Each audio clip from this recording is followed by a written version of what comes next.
오늘은 예수님이 부활하신 죽음과 사망, 죄와 사망의 권세를 이기시고 부활하신 부활주일입니다. 오늘은 저희가 부활주일을 맞아서 요한복음 20장 19절에서 23절의 말씀으로 부활하신 주님이 주신 사명이라는 제목의 말씀을 함께 나누도록 하겠습니다. 우리 다 함께 제목을 따라 하시겠습니다. 부활하신 주님이 주신 사명. 아멘.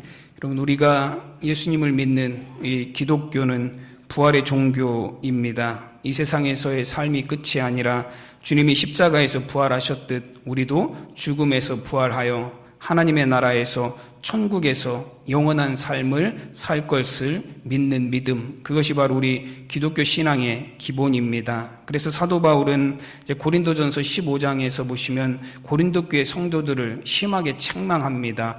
왜 심하게 책망하냐면 예수님을 믿는 성도들이 부활신앙을 갖지 못했기 때문에 그래요. 고린도전서 15장 12절 말씀해 보시면 이런 말로 사도 바울이 고린도 교회 성도들을 책망합니다. 그리스도께서 죽은 자 가운데서 다시 살아나셨다 전파되었거늘 너희 중에서 어떤 사람들은 어찌하여 죽은 자 가운데서 부활이 없다 하느냐라고 말합니다. 여러분, 이 사도 바울이 고린도 교회의 성도들이 이제 하는 이야기들을 들어보니 그곳 가운데 일어나는 일들을 보니 어떤 사람들은 죽은 자의 부활이란 있을 수 없는 일이다라고 말하는 사람들이 교회 안에 있었다라는 거예요. 그래서 사도 바울이 만일 그리스도께서 죽은 자 가운데서 살아나시지 않았다면 너희들의 믿음도 헛된 것이고 예수님이 십자가에서 부활하지 않으셨다면 너희들이 전하는 것도 헛된 것이다 라고 그렇게 말합니다. 여러분, 바울은 부활을 믿지 못하는 사람들에 대해서 명확하게 어떤 사람들이 예수님을 믿는다고 하면서도 어떤 사람들이 교회 안에 들어와 있으면서도 어떤 사람들이 신앙생활을 하면서도 부활을 믿지 못하는 헛된 믿음을 가진 자들인지에 대해서 분명하게 말합니다. 고린도전서 15장 19절 말씀이 교회 안에 있지만 부활의 신앙을 갖지 못한 자들을 향해서 주시는 말씀이에요. 그 말씀을 보시면 이렇게 말씀합니다. 만일 그리스도 안에서 우리가 바라는 것이 이 세상의 삶뿐이면 모든 사람 가운데 우리가 더욱 불쌍한 자이로라 말합니다. 여러분, 우리가 부활신앙 예수 그리스도를 믿는 믿음을 가지고 교회 안에 들어와서도 그렇게 예수님을 믿으면서도 우리가 소망하는 것이 단순히 이 세상의 삶뿐이면 우리가 부활신앙을 갖지 못하고 믿음 생활하고 부활신앙 없이 평생 신앙생활 한다면 우리처럼 세상에 불쌍한 사람이 없다라는 거예요. 그럼 예수 믿지 않는 사람들보다도 훨씬 더 불쌍하다라는 거예요. 여러분, 참 보배가 무엇인 줄 알면서도 그 보배를 소유하지 못한 삶을 살기 때문에 정말로 불쌍한 사람이다라고 말하는 것입니다. 여러분, 입으로는 믿는다라고 말하지만 열심히 그 몸은 교회를 왔다 갔다 하지만 정작 부활신앙을 갖지 못하고 살아가는 많은 불쌍한 사람들이 있습니다. 여러분, 고린도전서 15장 19절 말씀을 조금 각색해서 보면 거꾸로 바꾸어서 한번 설명을 해보면 이런 말이 될 수도 있습니다. 만일 그리스도 안에서 우리가 바라는 것이 천국의 삶이라면 우리는 모든 사람 가운데 가장 행복한 사람입니다. 여러분, 이렇게 바꿀 수도 있습니다. 여러분, 부활신앙을 가지고 살아가는 우리에게 행복의 조건은 단 한 가지입니다. 세상을 바라보며 살아가느냐 아니면 천국을 바라보며 살아가느냐 하는 것입니다. 여러분, 저 여러분이 정말로 예수님이 죄와 사망의 권세를 이기시고 부활하신 이날, 여러분, 우리가 천국의 소망을 꿈꿀 수 있는 저와 여러분이 되시기를 바랍니다. 여러분, 주님이 부활하심으로 말미암아 우리에게 주신 그 부활에 대한 소망이 저와 여러분의 삶 가운데도 늘 자리 잡아 여러분 정말로 참된 부활신앙으로 여러분 살아갈 수 있는 우리 모두가 되시기를 간절히 축원합니다. 여러분, 오늘 부활절, 오늘은 예수님께서, 부활하신 예수님께서 제자들이 모인 곳에 나타나셔서 그들에게 부활의 증인으로서의 사명을 주시는 내용을 담고 있습니다. 예수님은 제자들에게 너희가 이제 부활한 나를, 부활한 예수님을 만난 너희들의 삶은 이제 이러한 삶이 되어야 된다라고 예수님 사명을 주시는 그런 내용이에요. 여러분, 우리가 오늘 본문의 내용들을 살펴보면서 정말 부활하신 예수님을 믿는 우리의 삶은 어때야 되는지, 부활의 증인으로 살아가는 우리의 삶은 어때야 되는지, 부활 신앙을 가지고 살아가는 우리의 삶은 어떤 사명을 가지고 살아가는 삶이 되어야 되는지를 몇 가지 살펴보도록 하겠습니다. 오늘 첫 번째 사명은 19절 말씀에 보면 제자들에게 예수님이 너희는 평강해야 된다라고 말씀하셨습니다. 이날 곧 안식 후 첫날 저녁 때에 제자들이 유대인들을 두려워하여 모인 곳에 문들을 닫았더니 예수께서 오사 가운데 서서 이르시되 너희에게 평강이 있을지어다. 아멘. 여러분, 평안함도 예수님께서 우리에게 주신 사명이에요. 주님께서 제자들 가운데 부활하신 주님이 제자들 사이에 오셔서 가장 처음 하신 말씀은 뭐냐면 평강이 있을지어다라는 말씀이에요. 여러분, 부활하신 예수님을 만난 우리의 삶에는 정말로 하나님이 주시는 평안함이 있어야 됩니다. 그 평안함이 하나님이 우리에게 주신, 주님이 우리에게 주신 첫 번째 사명이에요. 여러분, 옆에 계신 분에게 한번 이렇게 인사해 볼까요? 그리스도 안에서 평안하시기를 바랍니다. 아멘. 여러분, 평강함이 하나님께서 우리에게 주시는 사명이에요. 여러분, 에베소서 4장 3절 말씀에서도 보시면 평안에 매는 줄로 성령이 하나 되게 하신 것을 힘써 지키라 말씀하셨습니다. 여러분, 평안에 매는 줄, 하나됨을 지키기 위해서는 평안에 매는 줄이 필요하다라는 거예요. 즉, 여러분, 평안이나 하나됨이나 에이레네라는 단어는 똑같은 단어예요. 에이레네가 연합, 하나됨을 의미하는 것이기도 하고 평안을 의미하기도 합니다. 여러분, 하나됨이 있는 것에 평안함이 있고 평안함이 없으면 하나됨을 이룰 수가 없는 거예요. 여러분, 그래서 우리가 서로 평안하고 우리가 화평을 누리는 삶을 살아갈 때 우리가 부활의 증인으로서 세상과 하나된 삶을 살아갈 수 있다라는 거예요. 그래서 예수님께서는 부활의 증인의 삶을 살아가야 될 제자들에게 앞으로 예수 그리스도의 부활을 세상 사람들에게 전하고 증거해야 될 제자들에게 처음으로 나타나서 주시는 사명은 뭐냐면 너희에게 평강이 있을지어다 라는 사명이에요. 여러분, 부활하신 예수님이 우리의 삶 가운데 들어오심으로 말미암아 여러분, 예수님 부활하심으로 우리의 모든 죄가 씻음받았고 우리도 부활의 소망을 살아간다라는 이 참 소망으로 정말 우리 안에 세상의 모든 근심과 걱정, 두려움이 물러가고 주님이 주시는 참 평안이 있는 귀한 삶이 되시기를 간절히 축원합니다. 여러분, 예수님이 평화를 위해서 이 세상에 오셨어요. 요한일서 2장 2절에서는 이렇게 말씀합니다. 그는 우리 죄를 위한 화목제물이니 우리만 위할 뿐 아니요 온 세상의 죄를 위하심이라 말씀하십니다. 여러분, 예수님은 온 세상의 죄를 위한 화목제물이 되셔서 이 땅에 오셨다라고 말씀합니다. 화목제물이란 무엇을 의미하냐면 평화를 위한 희생제물이라는 의미를 갖고 있어요. 예수님은 온 세상의 죄를 위해서 십자가에 죽으셨습니다. 그래서 우리의 모든 죄를 다 씻으심으로 하나님과의 깨어졌던 관계를 회복시켜 주셨어요. 하나님과 우리가 평화할 수 있도록 예수님이 십자가에서 희생 제물이 되어 주셔서 하나님과 우리 사이에 깨어졌던 그 평화를 이루는 제물이 되셨습니다. 여러분, 세상의 모든 원수된 것과 둘로 나뉘어진 것을 하나가 되게 하셨습니다. 그게 예수님이 십자가에서 하신 일이에요. 그리고 예수님께서는 제자들에게 평강이 있을지어다 말씀하십니다. 그리고 예수님께서 하신 행동이 뭐냐면 제자들에게 손의 못자국과 옆구리에 창자국을 보여주셨습니다. 오늘 20절 말씀해 보시면 이 말씀을 하시고 손과 옆구리를 보이시니 제자들이 주를 보고 기뻐하더라 말씀합니다. 여러분, 예수님 손의 못자국과 예수님 옆구리에 있는 창자국은 무엇을 상징합니까? 예수님이 십자가에 달리셨다라는 걸 보여주는 거예요. 여러분, 예수님은 제자들에게 내가 너희를 위한 화목제물이 되어서 내가 너희를 위해서 십자가에 달렸고 내가 너희의 죄를 위해서 십자가에 피를 흘렸고 내가 너희에게 평화를 주기 위해서 십자가에 죽임을 당했다라고 예수님이 그 증거를 손의 못자국과 옆구리의 창자국을 보여주셨습니다. 그러니 내가 희생제물이 되어서 너희의 모든 죄를 씻었으니 이제 너희가 하나님 안에 평화를 누려라 예수님 말씀하십니다. 그럼 우리가 누리는 평화는 예수님께서 십자가에서 죽으심으로 이루어내신 평화입니다.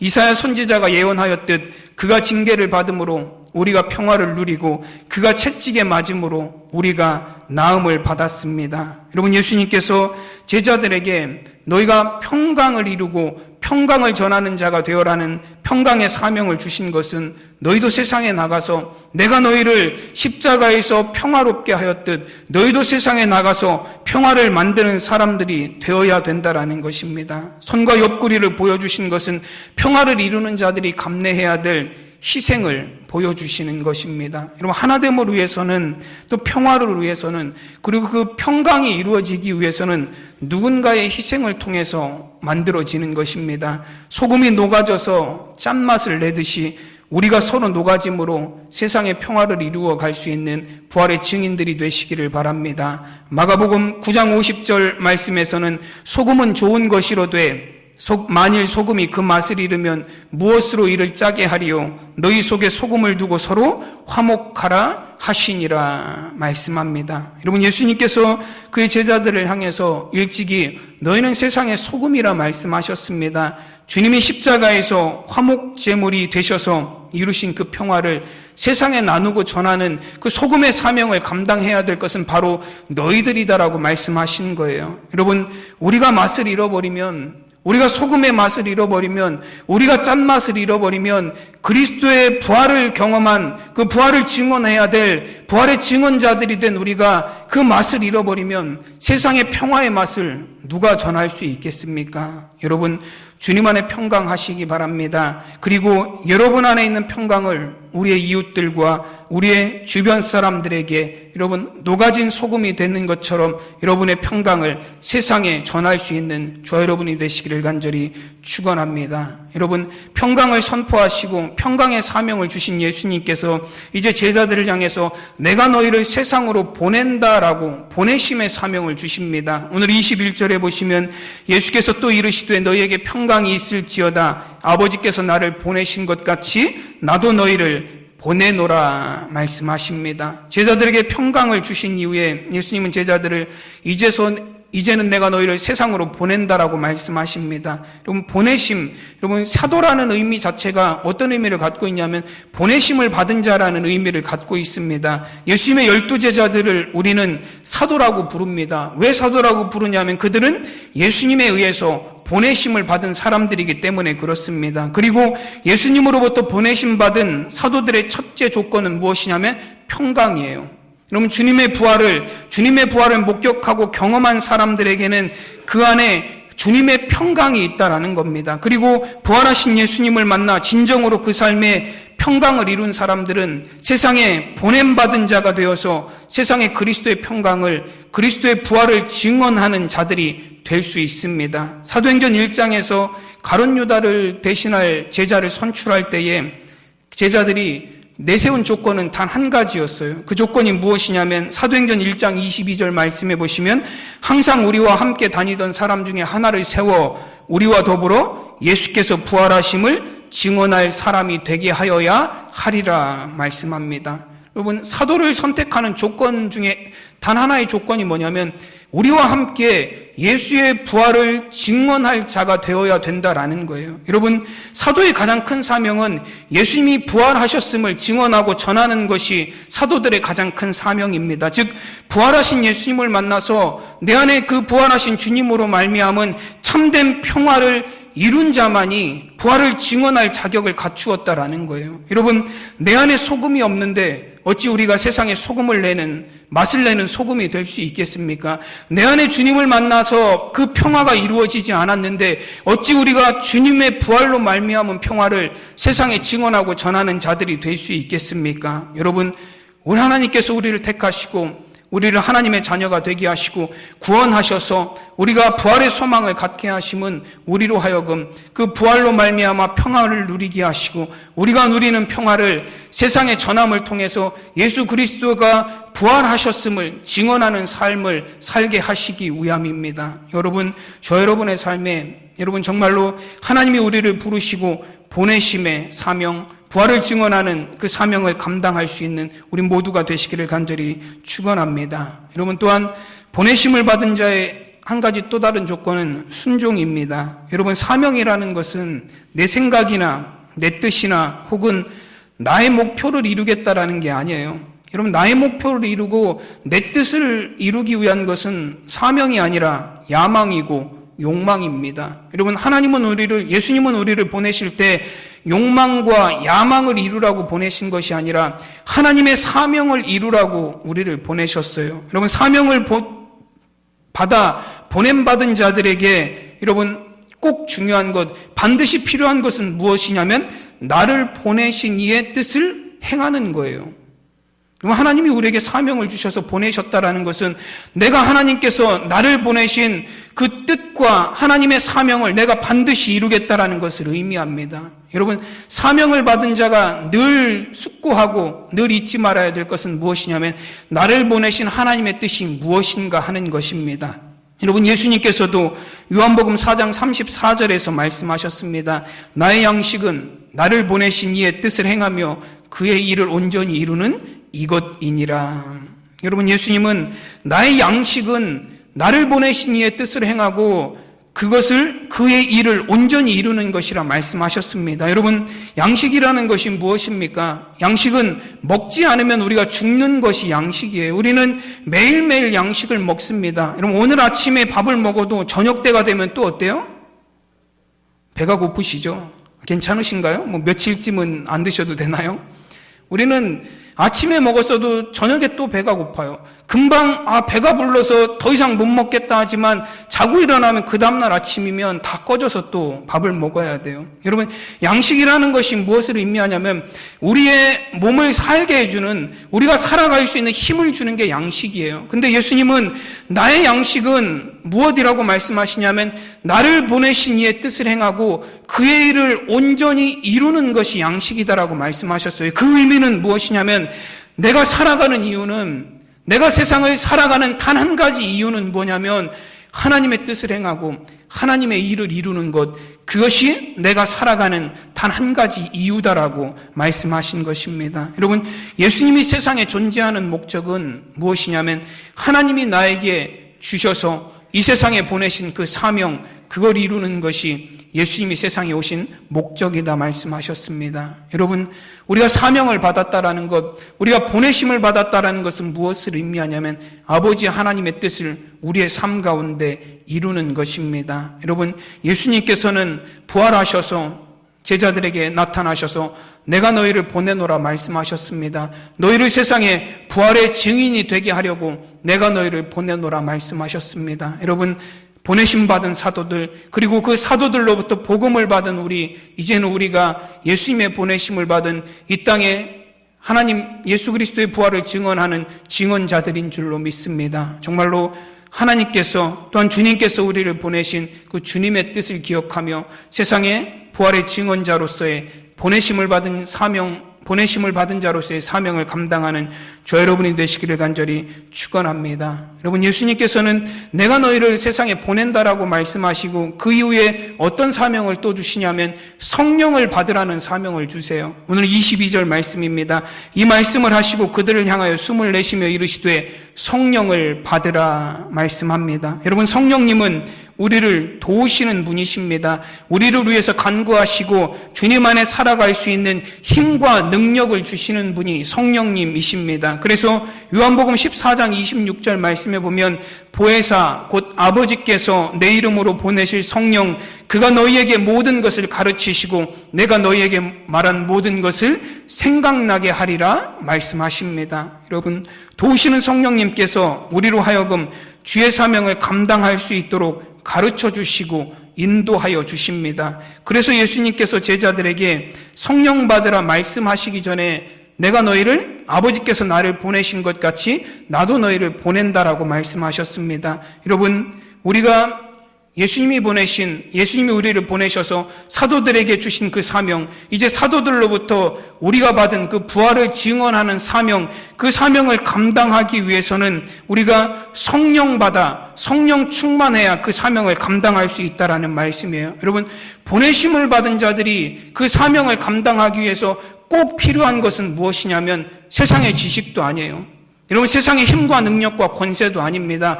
부활의 증언자로서의 사명을 감당함에 있어서 꼭 우리가 필요한 것은 무엇이냐면 성령님이 우리 안에 들어오셔서 성령 충만하여서 성령의 능력으로 그 사명을 감당하는 것이다라고 말씀합니다. 그래서 사도행전 1장 8절 말씀에서는 예수님 승천하시기 전에 제자들에게 마지막으로 이런 말씀을 하십니다. 오직 성령이 너희에게 임하시면 너희가 권능을 받고 예루살렘과 온 유대와 사마리아와 땅끝까지 이르러 내 증인이 되리라 하시니라. 아멘. 여러분, 오직이라고 말씀하셨어요. 여러분, 사도행전 1장 8절 말씀의 시작은 오직이에요. 오직이라는 건 여러분 어떤 의미를 갖고 있죠? 유일하다는 거예요. 다른 방법이 없다라는 말씀이에요. 여러분, 이것 외에는 다른 방법이 없다라는 거예요. 우리가 예루살렘과 온 유대와 사마리아와 땅끝까지 이뤄서 예수님의 부활을 증언하는 증인이 되기 위한 방법은, 그 사명을 감당할 수 있는 힘은 오직 성령이 너희에게 임하시면 그 성령의 권능으로만 감당할 수 있다라는 거예요. 여러분, 다른 방법이 없다라는 거예요. 우리가 부활을 증언하는 증언자의 삶을 살아가는 것, 우리의 삶을 통해서 세상의 부활에, 예수님의 부활로 말미암은 평강을 전하는 그 사명을 감당할 수 있는 방법은 성령님이 우리 안에 계심으로 말미암아입니다. 여러분, 성령 충만할 때 우리가 그 사명을 감당할 수 있습니다. 다른 세상적인 방법이나 다른 사람의 생각이나 계략이 아닌 하나님의 일을, 복음을 증언하는 일은 오직 성령의 권능으로 감당할 수 있습니다. 여러분, 멀리 가지 않아도, 굳이 우리가 세상에 나가서 복음을 막 증언하는 위대한 일까지 나가지 않아도, 여러분, 작은 일 하나도 마찬가지입니다. 여러분, 교회에서 봉사하는 작은 일 하나도 마찬가지예요. 어떤 사람들이 그 일을 감당하냐면 성령님께서 그 마음을 주시는 사람들이 그 일을 감당하는 거예요. 여러분, 작은 일이라고 쉽게 할 수 있는 것 아닙니다.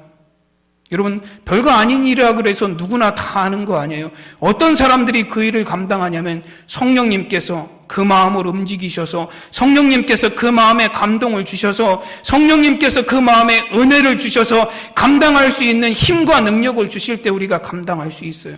여러분, 교회 일은 젊고 힘 있는 사람들이 다 하나요? 그렇지 않아요. 여러분, 젊고 힘 있고 능력 있는 사람들보다 오히려 어떤 분들이 더 많이 하는 경우가 많이 있죠. 나이 들었고 힘없고 연약하지만 그래도 열심히 하시는 분들이 굉장히 많이 있어요. 물론 젊고 힘 있고 건강하신 분들도 잘 감당하시는 분들 많이 있습니다. 여러분, 이것은 무엇을 의미하는 것이냐 하면, 하나님의 일은, 복음을 증언하는 일은 사람의 능력이나 힘으로 할 수 있는 일이 아니다라는 거예요. 시간이 많이 남는다고 와서 교회에서 봉사하는 거 아니에요.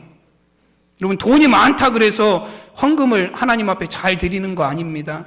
여러분, 성령님께서 그 마음을 움직여 주실 때 우리가 봉사도 하고 헌금 생활도 하고 우리의 시간과 우리의 물질과 우리의 몸과 마음을 들여서 주의 일을 감당하는, 여러분, 사람이 될 수 있는 거예요. 여러분, 우리의 마음을 성령님께서 주장하여 주시기를 늘 구하는 저와 여러분이 되시기를 바랍니다. 여러분, 마가의 다락방에 120명이 모여 기도할 때 그곳에 성령님께서 임하셨습니다. 여러분, 불같은 성령, 바람같은 성령이 그곳에 임하셔서 그곳에서 기도하는 자들에게 각 나라의 방언으로 하나님이 하신 일들을 선포하게 하셨고, 사도 베드로를 세우셔서 그곳을 모인 사람들에게 하나님의 말씀을 전하게 하여 주셔서 그 자리에서 3,000명이 회개하고 하나님께로 돌아오는 성령의 역사를 나타내셨습니다. 여러분, 그것이 어찌 사람의 능력으로 한 일이라고 할 수 있겠습니까? 여러분, 우리가 나가서 아무리 큰 지혜와 사람의 능력으로 말한다 그래서 여러분 3,000명은커녕 3명도 데려오기 어려워요.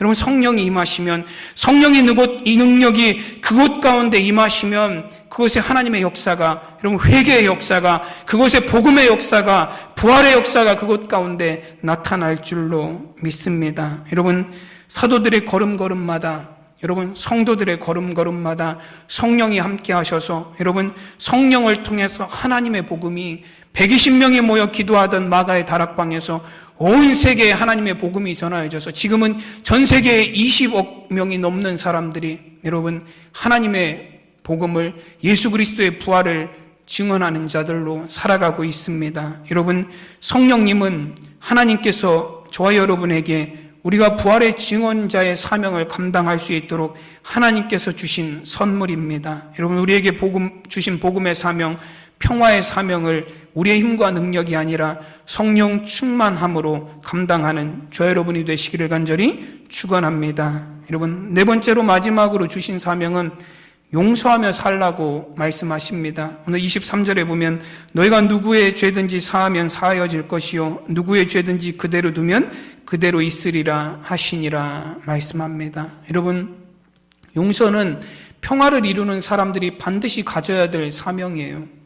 여러분, 용서는 헬라어로 어떤 단어를 사용하냐면 용서하다가 카리조마이라는 단어를 사용했습니다. 오늘 본문에서는 이 단어가 어디에서부터 왔냐면 카리스라는 단어에서 출발을 했어요. 카리스라는 단어는 어떤 뜻이냐면 은혜라는 의미를 갖고 있습니다. 즉 용서는 어떤 사람들이 할 수 있는 거예요?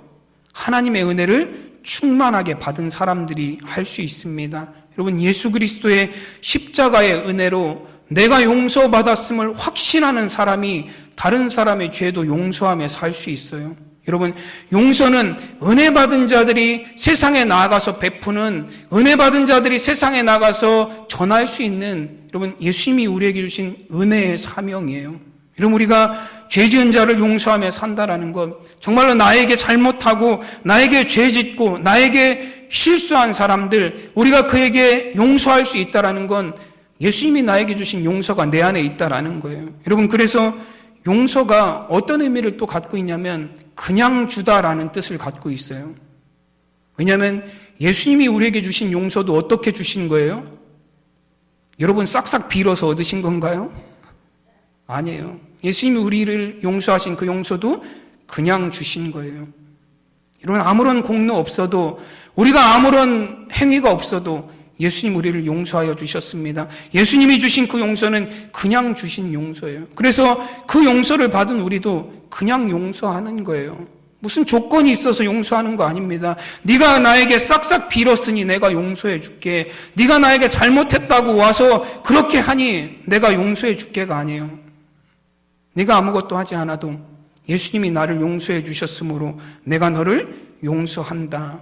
여러분, 이것이 우리가 해야 될 용서입니다. 예수님이 십자가 위에서 우리에게 주신 용서이기도 해요. 그래서 여러분, 하나님의 은혜를 받은 자들이 용서하는 삶을 살 수 있기 때문에 사단 마귀는 우리가 용서하며 사는 걸 싫어해요. 우리가 용서하지 못하는 마음을 갖고 있다는 것, 우리가 누군가를 죽어도 용서 못한다라는 그런 마음이 우리 안에 있다는 건 누가 주는 마음이에요? 하나님 주신 마음인가요? 아니에요. 그건 사단이 우리에게 주는 마음이에요.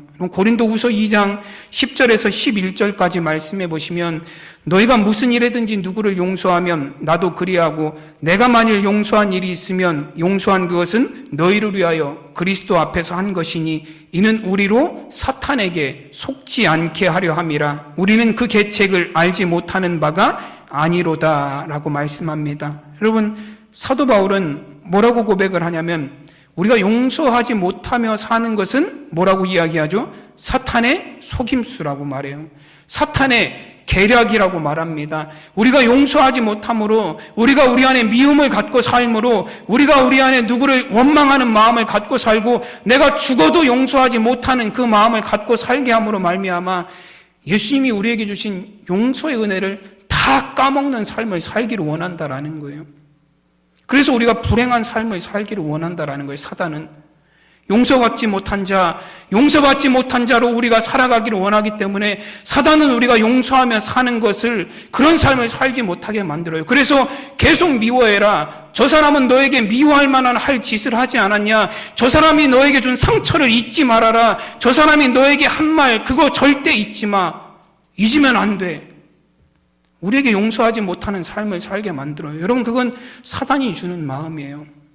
여러분, 그 마음을 다 내려놓으시기 바랍니다. 사단의 계책에, 사단의 속임수에 넘어가지 마시기 바랍니다. 여러분, 은혜 받은 자들은 용서하며 살아요. 왜냐하면 내가 용서받지 못할 큰 죄를 십자가 앞에서 용서받았기 때문입니다. 여러분, 용서하는 사명을 감당하시기 바랍니다. 여러분, 이건 그냥 주신 게 아니라 우리에게 사명으로 주신 거예요. 세상에 평화를 전할 우리가 용서함으로 평화를 이루어가는 저와 여러분 되시기를 바랍니다. 예수님이 십자가에서 희생하심으로 죽으심으로 우리를 용서하셨어요. 여러분, 예수님이 그렇게 자신을 십자가에서 소금이 되어서 녹아진 삶을 사셨듯 여러분, 저와 여러분도 정말로 세상에 소금과 같이 녹아지는 희생하는 사람들이 되어서 용서함으로 세상의 평화의 사명을 감당하는 저와 여러분이 되시기를 바랍니다. 여러분, 예수님은 우리를 평강의 사명을 주시려고 부르셨습니다. 여러분, 우리 속에 부활하신 주님을 만남으로 말미암아 우리에게 주신 그 평강을 세상에 전할 수 있는 저와 여러분이 되시기를 바랍니다. 또한 이 사명을 우리의 힘과 능력이 아니라 성령 충만함으로 감당하는 저와 여러분이 되시기를 바랍니다. 또 이 사명을 감당하기 위해 여러분 용서하고 여러분 하나님의 우리에게 주신 그 은혜의 용서 여러분 늘 기억하고 여러분 세상에 우리도 그 하나님의 은혜처럼 정말로 소금으로 녹아져서